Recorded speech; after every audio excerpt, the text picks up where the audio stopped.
포스트인데 예. 자 이제 뭐 대장급 인사 6명인데 예. 그 중에 이제 4명이 육사 출신이 예. 임명이 이작 사령관 승진이 빼고는 됐죠. 예, 예, 예, 그렇죠. 이작 전 사령관 예, 빼고. 예, 예. 자, 이 부분에 대해서 이제 뭐 육사의 화려한 부활이다. 자, 또 여기 이제 뭐 군 안팎에서 말이 많이 나오고 있는데, 자, 그 군 인사를 어떻게 평가를 하십니까? 일단 지금 정부 들어서 군과 관련된 국방과 관련된 문제 이슈를 처리하는 능력을 보면 대단하다는 생각이 들고요. 상당히 대단하다. 근데 그 대단함을 이제 긍정적으로 하고 있지는 않고요. 부정적 대단함이 있는 게 아닌가 하는 생각이 듭니다. 우선 저는 사실은 해군 총장 같은 경우는 이제 작년 연말에 교체가 됐는데 이제 6개월째거든요. 6개월째고 그다음에 이제 공군총장 같은 경우도 이제 1년을 채 넘기지 못했습니다. 예를 들어서 그 군인사법에 보면은 이게 총장의 임기는 2년으로 하며라는 조항이 있거든요. 그래서 연장 조항이 있습니다. 예. 뭐 전시나 사변 시에 연임할 수 있다. 뭐 이런 조항이 군인사법에 명시는 돼 있습니다만은 이거를 뭐 경질 뭐 그다음에 면직 처리하는 조항에 대해서는 없거든요. 법상에. 그래서 검찰총장도 마찬가지지만 2년이지만 이제 군 총장도 자기의 어떤 자율성이라든지 정치의 눈을 돌리지 말고 오로지 국방을 위해서 충실하게 임무를 수행하라고 법으로 보장해 준 자리거든요. 근데 이번 정부를 보면서 이번 군 인사를 보면서 그게 전혀 안 돼 있다. 그렇기 때문에 저와 같은 의견을 기자분들도 많이 질의를 했을 거 아닙니까? 근데 이제 능력 중심으로 선발을 했다.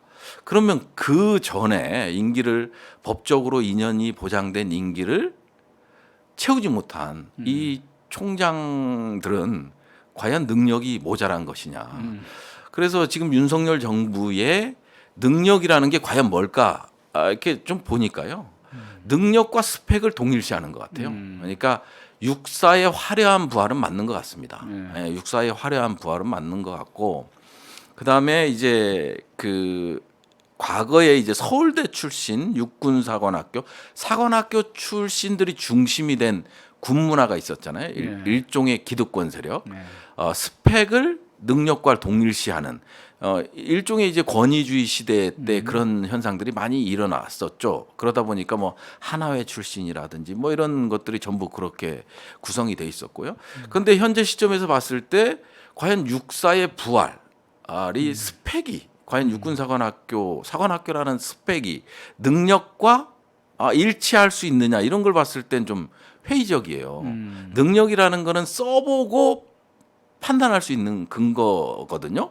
근데 스펙이라는 건 내가 이런 데를 나왔다고 자랑하는 거지만 이게 능력 있다고 보는 거는 옳지 못하거든요. 그래서 지금 정부에서 군인사는 스펙을 능력과 동일시하고 그 스펙을 가지고 육군사관학교 출신들을 화려하게 부활시켰다. 이런 관전평이 좀 있는 것 같아요. 제 입장에서도 그렇고요. 그러니까 그 말씀 듣고 보니까 그게 지금 윤석열 정부 이제 초대 내각에서도 보면 이제 서울대 출신들이 그렇죠. 압도적으로 뭐 많고 그것도 일종의 스펙이잖아요, 그죠? 스펙이죠. 어떤 그런 능력하고는 뭐 동일시 봐서는 안 된다고 어떤 보여지거든요. 그런 그 일종의 권위주의인데 예. 사회적으로 어떤 그런 어떤 뭐 격식이라 그럴까 그런 걸 되게 중시하고 그 어떤 지위가 갖는 사회적인 지위죠 그런 것도 그러니까 지금 말씀하신 대로 능력보다 실제적인 능력보다는 그런 어떤 형식적인 그런 걸 그렇죠. 중시하는 거고 그것이 곧 무슨 일종의 그 엘리트 의식이잖아요 그런 것들이 그렇죠. 그죠? 엘리트 의식이긴 한데 이게 사실은 민주주의화 되면서 민주주의가 공고화되면서 상당히 이게 약 완화되는 측면이 없지 않아 많았거든요. 그런데 이제 과거의 어떤 그런 엘리트주의가 다시 부활하는 이런 인사가 그런 면을 좀 보이고 있지 않나 하는 생각이 들어요. 그러니까 그런 면에서 보면 사실은 박근혜 정부에서도 육사 출신들은 합참의장은 육사 출신이 한 적이 없죠. 예예예. 예, 그렇죠. 다 뭐 이번이 9년 만이니까요. 육사 그렇죠. 출신. 문재인 정부에서 당연히 없었고. 예, 사실은 육군총장과 합참의장은 출신을 좀 달리하는 편이거든요. 그렇죠. 그다음에 이제 뭐 학군이라든지 그다음에 그다음에 3사 출신이라든지 이분들의 능력도 상당히 탁월하고 이 사람들이 능력 발휘를 상당히 많이 하고 있는 상황이거든요. 그런데 어떤 출신을 가지고 특정 출신의 이게 군의 어떤 권력이 집중된다는 것은 올바른 방향이 아니라고 보여집니다. 그러니까요. 그럼 그 동안에 어떤 그런 부분들 사실 노무현 정부 때부터 좀 그런 부분에서 변화를 주려고 노력을 예, 했었고 그렇죠. 이명박 정부 때 다시 좀 후퇴했다가 예, 박근혜 정부 때는 뭐 조금 예. 어정쩡했었던 것 같고 자 문재인 정부에서 다시 어떤 그런 부분들 예, 자 균형 그렇죠. 되게, 네, 균형을 예, 중시하고 예, 어떤 그런 군 내부의 어떤 그 특정 집단의 예. 그런 엘리트주의 같은 걸 좀 타파하려고 했던 거고 예, 그렇죠. 그야말로 이제 능력 위주로 예.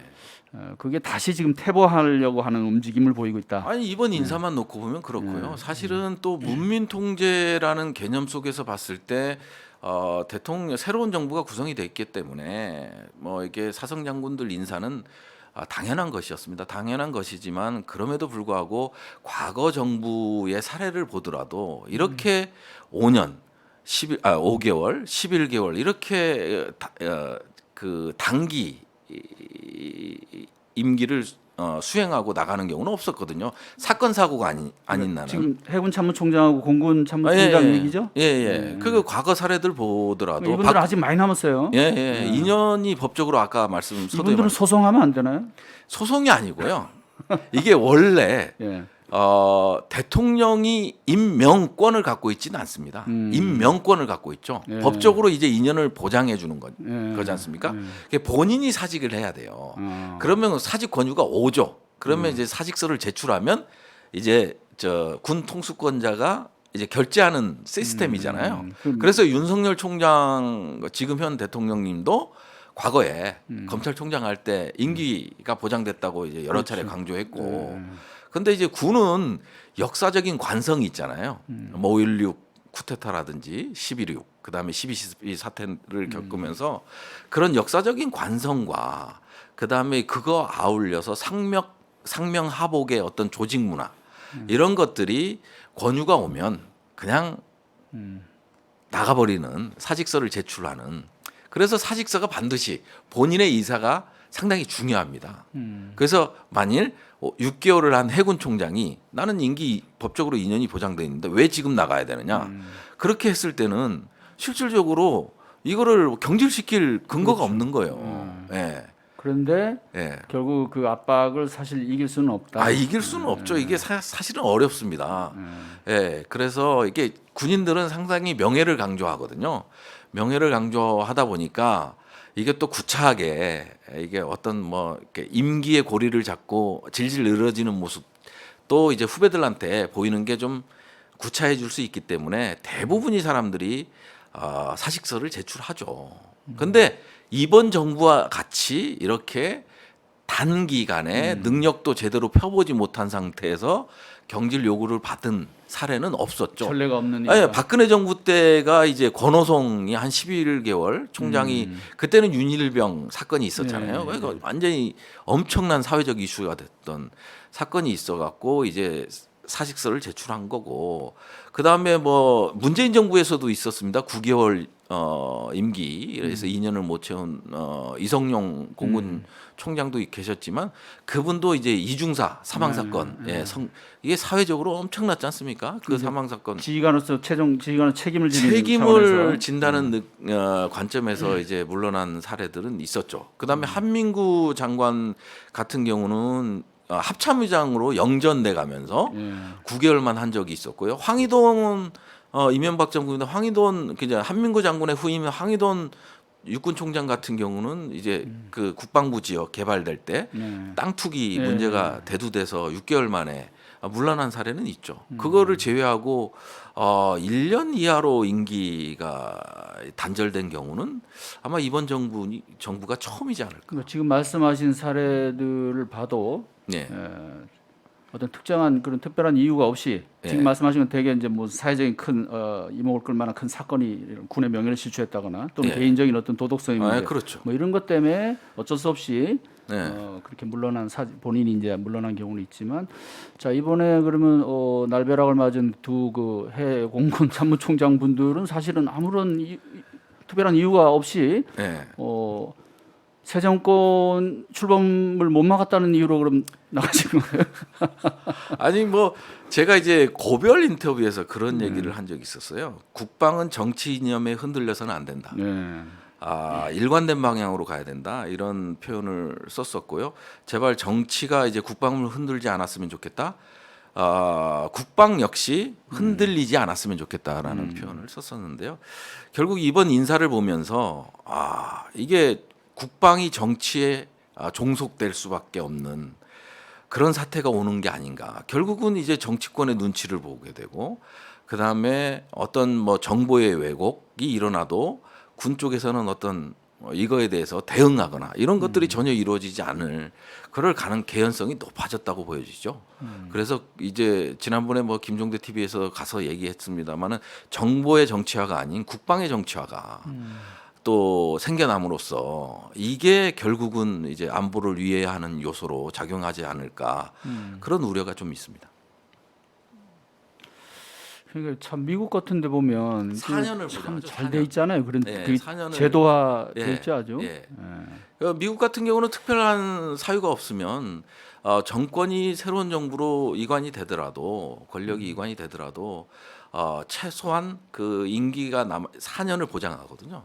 4년을 보장해 주는 게 어떤 정책의 연속성이라든지 국방의 일관성이라든지 이런 것들이 고려되기 때문에 하는데 우리는 뭐 기본적으로 뭐 1년 몇 개월이 평균 총장들의 수명이니까요. 예, 참 안타까운 현실이죠. 자 육군 참모총장 그다음에 한미연합사 부사령관 그다음에 합참의장. 합참의장 지상군 작전사령관 예. 다 이제 육사 선후배로 예. 40기 뭐 42, 예. 44, 뭐쭉 45기까지. 예, 44기, 45기가 예. 주력이 되죠. 자 그게 이제 결국은 그 위에 국방장관, 예. 국방장관이 40기인가요? 국방장관이 40기입니다. 또 그 위에 또 이제 김용현 경호 그렇죠. 처장 뭐 38기. 뭐 상황이라는 표현을 많이 평가를 받고 그러니까요. 있는 자, 그 두 분, 그러니까 특히 김영현 그 경호처장이 38기로서 예. 지금 이 정부 군의 어떻게 보면 실세 소리를 듣잖아요. 그 영향이 좀 컸다고 봐야 될까요? 아무래도 이번 인사는 장군 인사에 문재인 정부에서 발탁된 총장들이 인사권을 행사하지 못하게 하겠다라는 의중이 반영돼 있을 거고요. 예. 제가 봤을 때는 물론 뭐 당사자들은 아니라고 그냥 추정입니다. 당사자들은 아니라고 생각을 하겠지만 그래도 그 이종섭 장관의 스타일로 봐서는 온건형이거든요. 예. 그러다 보니까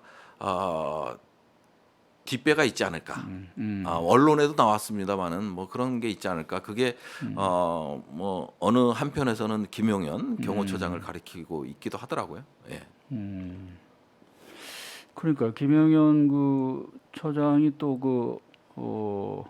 육군 참모총장 공간을 본인이 그쪽에 아닙니다. 그 해병대 사령관. 해병대 사령관 비서실장이 육군 참모총장. 예, 그렇게 됐는데 원래 이게 각군 거기 보면 한남동 공간을 보시면 아시겠지만 합참의장, 연합사 부사령관, 그다음에 육군 참모총장, 네, 해병대 다 몰려 있대요. 해병대 사령관, 국방부 장관에서 국방 관련이 5개 공간이 있는데 육군 참모총장 공간을 허물고 거기다가 육해공 연합사 부사령관 공간을 짓기로 지금 설계가 완료된 상황이고 예산이 반영돼 있었거든요.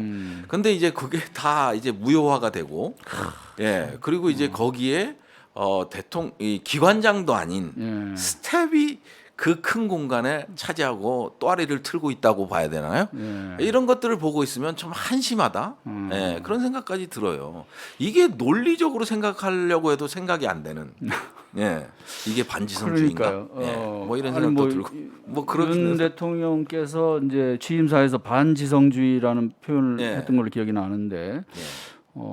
정작 본인과 그 이제 주변에 참모들이 반지성주의적인 사고를 갖고 지금 행동하는 건 아닌지 좀 반문을 해봐야 되지 않나 싶어요. 그러니까 이제 반지성주의에 대한 기본적인 컨셉에 대한 이해가 부족하지 않았나라는 생각이 들고요. 어찌 됐든 뭐 반지성주의의 기본적인 컨셉은 인간이 먼저다라는 거거든요.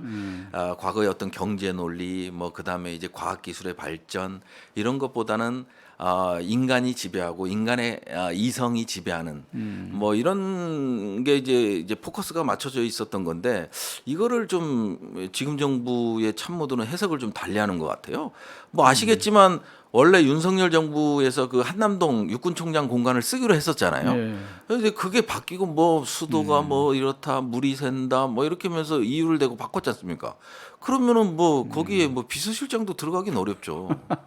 아니 그럼 그 동안에는 그렇게 참 힘든 환경 속에서 다른 육군 참모총장분들은 어떻게 그런 힘든 생활을 견뎌내셨는지. 네, 뭐 그런 게 좀 그렇고요.